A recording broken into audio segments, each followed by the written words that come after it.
ఎవరు నా పాదములను పట్టుకున్నాడో వాడింటికి నేనే కాదు, నిరంతరము నా పాదములను పట్టేటటువంటి లక్ష్మి,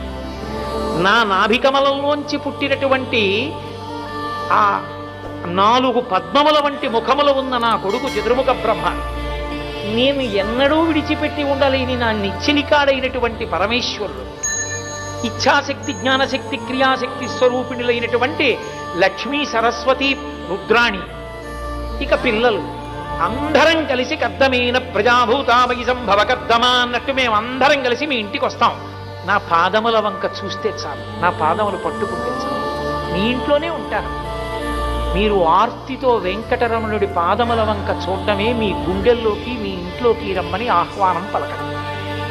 మీ వెంట వచ్చే